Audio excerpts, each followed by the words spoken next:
Hello and আসসালামু আলাইকুম everyone, কী খবর সবার, কেমন আছেন সবাই? আমি অনন্যা চলে এলাম সুন্দর দিনের একটা সুন্দর ব্লগ নিয়ে অনেক দিন পরে।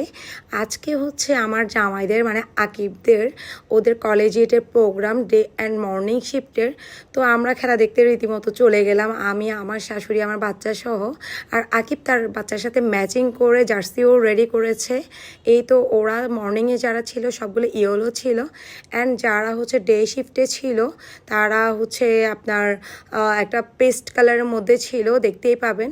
আর এই তো কলেজিয়েটের প্রোগ্রাম স্টার্ট হয়ে গিয়েছে, এদিক দিয়ে ওদের জন্য প্রাইজও নিয়ে চলে আসছে। আর খেলা স্টার্ট তো হয়েছে, ভালো কথা। তার মধ্যে আমরা যখন খেলা দেখতে গিয়েছিলাম মানে আমার আর আমার শাশুড়ির মানে বুকের মধ্যে মনে হচ্ছে হার্টবিট বেড়ে গেছে। আমার কাছে মনে হচ্ছে যে না, ও জাতীয় দলে খেলা নাই, ভালো হয়েছে। কারণ একদিন আমি স্ট্রোক করে মারা যাইতাম। এই অবস্থায় আমি মানে আমার হার্টবিট বেড়ে আমার কাছে মনে হচ্ছিল কোন টিম জিতবে। মানে এই অবস্থা থেকে আমি মানে এত পানি খাইছি আর এত টেনশানে ছিলাম, এত আল্লাহকে ডাকতেছি যেন আমার জামাই জিতে, এই জন্য। আর এই তো আরা সুন্দর করে তার বাবার খেলা দেখতেছিল। আমার শাশুড়িও বলতেছিল চলো চলে যাব, খেলা দেখতে পারতেছি না, হার্টবিট বেড়ে গেছে।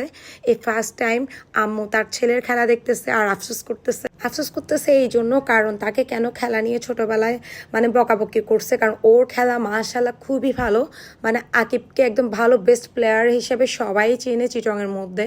তো এই জন্য আম্মু একটু আফসোস করতেছে ওর খেলা দেখে। যখন ওখানে মানে বলতেছিল আর কি, সবাই বলতেছিল সবচেয়ে ভালো খেলোয়াড় আকিব। সো হচ্ছে যে ওই জায়গায় থেকে আম্মু একটু আফসোস করতেছিল যে কেন ওকে আমি এই কাজটা করলাম। তো ও পড়াশোনায়ও ভালো ছিল, তো যার কারণে ওকে পড়াশোনার দিকে বেশি মানে ফোকাস করছে। এরপর খেলাধুলা শেষ, ডে শিফট জিতে গিয়েছে। তারপরে এখানে হচ্ছে যে খেলাধুলাটা ওরা এই জন্যই করেছে অনেক দিন পর, কারণ একটা ওদের মধ্যে গেট টুগেদার হয়েছে, একজনের সাথে একজন অনেক বছর পর দেখা, অনেক দিন পর দেখা। এটা একটা সুন্দর ছিল। এখন প্রাইজ দেওয়ার পালা, আর আরাধও নিচে চলে গিয়েছে ওর বাবার কাছে। ও আর একটা পিচ্চি আসছে ওদের মধ্যে, ও ওর সাথে খেলতেছিল। আর সবচেয়ে বড় জিনিস হচ্ছে যে ওরা দুজন টিচারও আসছে কলেজিয়েটের, ওরা ওদেরকে পুরস্কারগুলো দিবে। এখন এই জিনিসটা দেখে খুব বেশি ভালো লাগছে যে মানে এখনও তারা টিচারদেরকে ওরকম করে সম্মান করে, বাট এখনকার যুগের পোলাপাইন সেটা করে না। তো এই জিনিসটা খুব ভালো যে টিচাররা তো টিচারই, কারণ পড়াশোনার ক্ষেত্রে টিচারদেরকে সম্মানটা মাস্ট, ওটা করতেই হবে। আর দেখেন আকিবের টিচাররা আর আকিবের বাচ্চাকে কেমন আদর করতেছিল, বারবার আরাদের সাথে সবাই ছবি তুলতেছিল।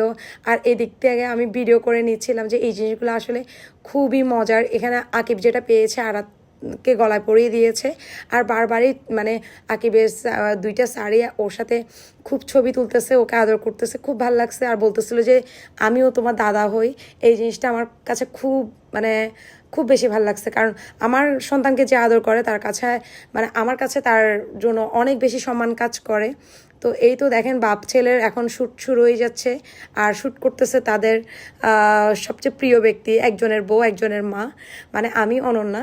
ওদের ছবি তুলে দিচ্ছিলাম।